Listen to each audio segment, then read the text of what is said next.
We're going to run Cooper on a 18-hour-old, about 700 yard track.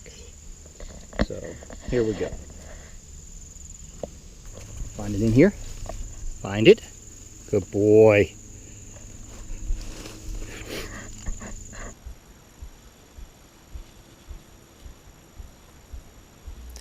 And as you can see, I've got a tangle in my lead, and I don't worry so much about it. It gives me an opportunity to slow the dog down right at the beginning to let them know that we're not just going to bound through the track.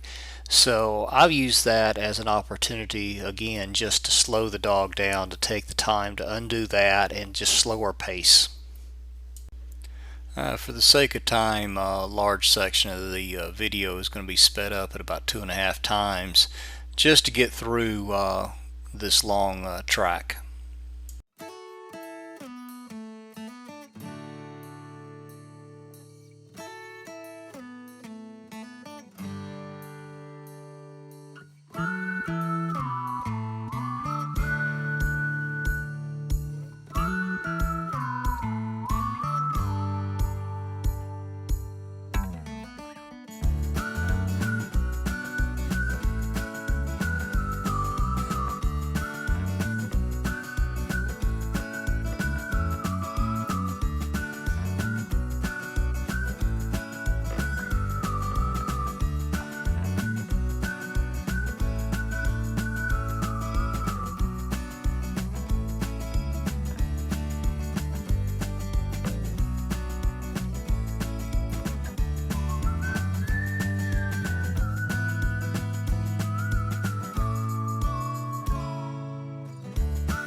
This little drain right here continues to be Cooper's nemesis. It's full of armadillos.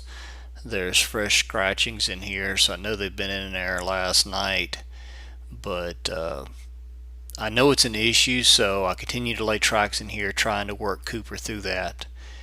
If you recognize that your dog's got a problem, being livestock, in this case the armadillos or squirrels, you want to continue to lay tracks in those type of areas so that the dog has to learn to work through those. Cooper was getting off, wasn't paying attention. I gave him a little call back there. He came back and started tracking.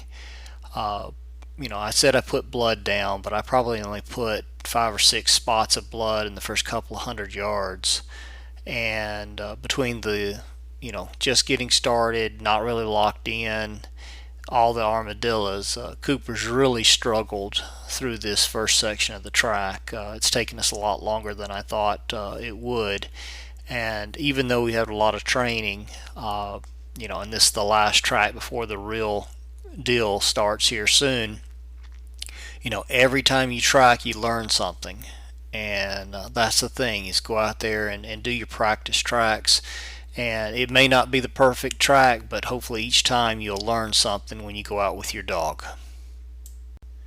Now remember, tracking on lead is a team effort. The dog's doing most of the work, but whenever you see your dog struggling, they're trying to get through a check and they're really struggling, there's nothing that says that you can't put the dog in a down stay, sit, and go look for some sign to try to advance the track. I'm letting Cooper work as much as possible on his own, but there's nothing to say as a team member you can't help.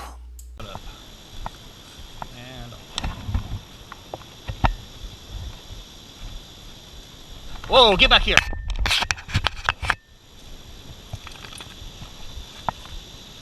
Get back here. Sit. How you didn't get just bit, I don't know.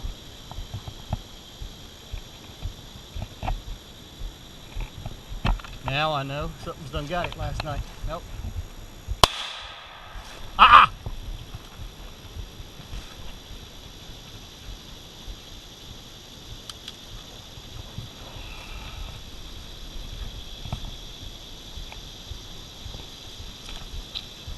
That's his first experience with a snake. Luckily it was a small copperhead, and we just tapped it in top of the head, so we got real lucky right there. So let's get him past this little point right here. But the gunshot didn't bother him at all. He's wanting to know what we just shot, so let's get over here. Ah! Leave it. Get here. Good boy. Let's go.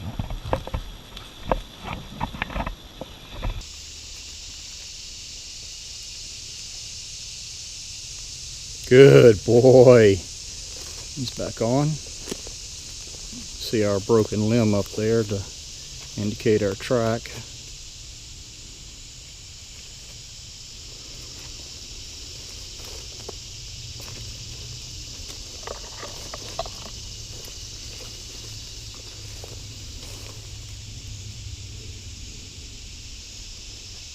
Only problem about training during the heat and everything, we've got snakes. If you're in the south, you got plenty of poisonous snakes to worry about your dogs coming up on, especially if they're out in front of you like that on a leash.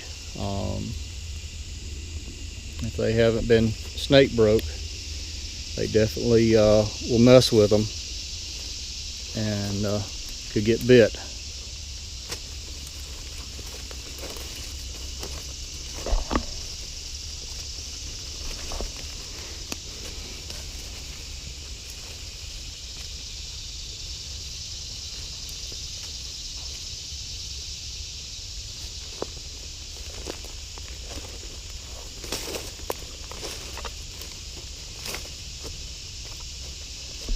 Right here on the other side of this road is last little spot that I dropped a little bit of blood. So from here on, it's going to be hooves only.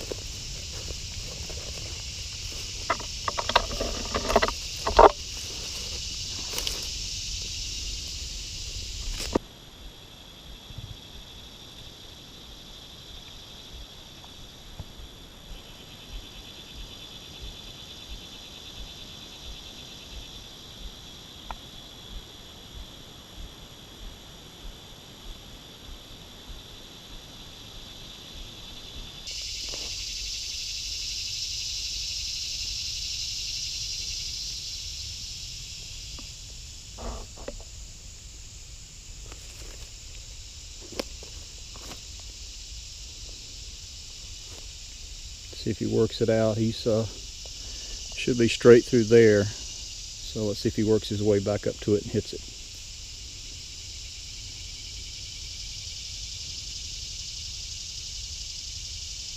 Up, he turned just before he would have hit the line.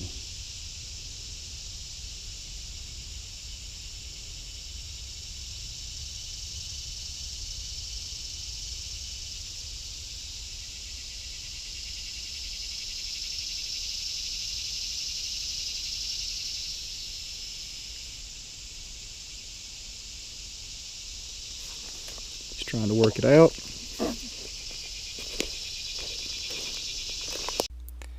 You can see here that Cooper's really working for the track, and he's actually right real close to it, but he gets off, goes up on the hill, and I let him try to work it out, but when it's obvious that he's not going to get back to the track, I go ahead and give him a call back, and he comes right back, hits the line, picks it right up, just like he knew it was there.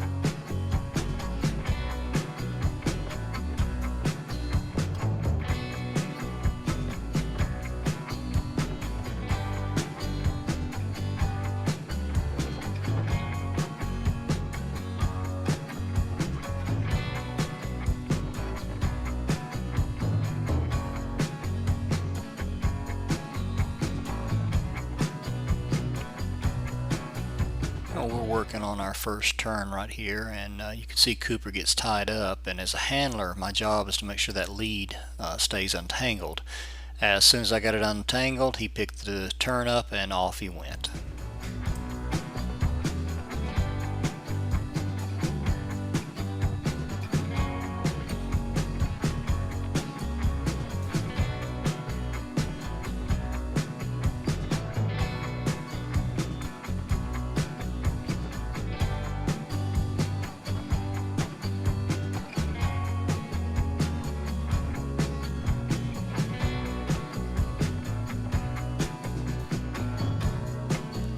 Coming up right here, I added a little switchback. I acted like I was going to go out that opening, and then I came back and went off to the left, and Cooper picked that up just fine. So that's a typical scenario, training scenario that we add in, because that's something that a dog will see in real tracking.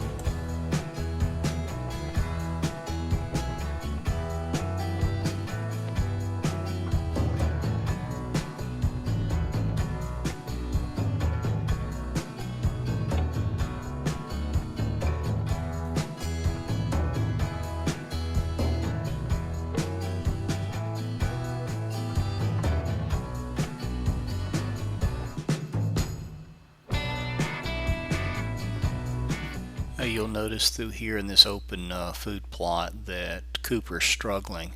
I've noticed that in the past, and here I'm not sure if it's the track itself or the fact that this lower end of the food plot gets a lot of use at night by deer, but Cooper's really struggling through this. And if this was a real track and I had not exposed Cooper to this and I didn't know any better, I'd begin to wonder what was going on.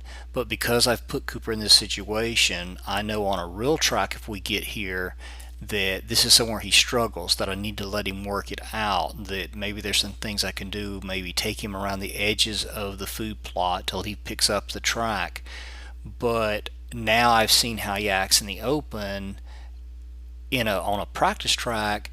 I'll kind of know that when we get on a real track, if I see this, what's going on, that it's a struggle he has, and I need to let him work that out. I'm standing on the track, and if you'll notice that as long as Cooper goes forward, I'll move forward, but I'm letting him work the full length of the lead, but not any further, because I want him to work in that circle and come back. And I know where the track is, and that's the advantages of marking a trail and knowing a known practice track. But I'm letting him work that certain area, and only that certain area. And once he picks the track up and he wants to go on the right path, then I move forward, and only then. So that's getting him used to that we only move forward when he's on the track.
We're coming up on our second turn, and right here at this fallen tree, and Cooper makes it with no problem. Makes a beautiful 90, and off we go. Cooper's working another check out here, and got armadillos scratching in here, and of course that's his nemesis. But once he works through it, he picks the trail up again, and we're off towards the finish.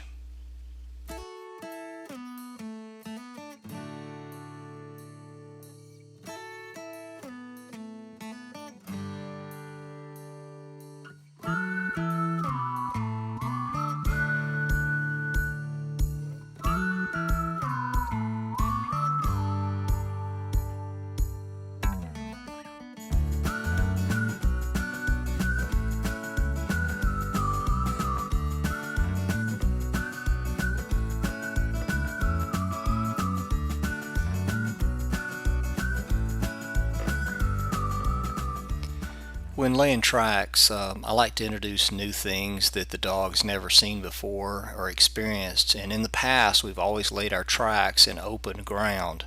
Here I've went through a little briar patch, and Cooper's hesitant to go through it. I'd much rather him experience something like this on a training track than a real thing. So anytime you have the opportunity to introduce something new to the dog during a training, it's good. Again, plowed ground, mowed fields, livestock, in this case a briar thicket, just something that they learn that they've got to work through it to continue the track.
What do you got? What do you got? There you go. Good boy. Good find. Good boy. Oh, good boy. Come here. Come here. This might not have been the cleanest track that Cooper could run right before the season, but I was pleased with his desire, his ability to work out checks, to self-correct. You know, everything's there, but he just needs to focus, and I think he'll gain that confidence, that desire to stay on the line as we get into real tracks. You know, it took me 18 minutes to lay this track. It took Cooper 46 minutes to run it with all of his distractions and getting off the line. I ran my older dog on the same track afterwards. It took him 15 minutes to run it. So, you know, that's what a focused dog will do. And I'm sure as season goes on, that's exactly how Cooper will become.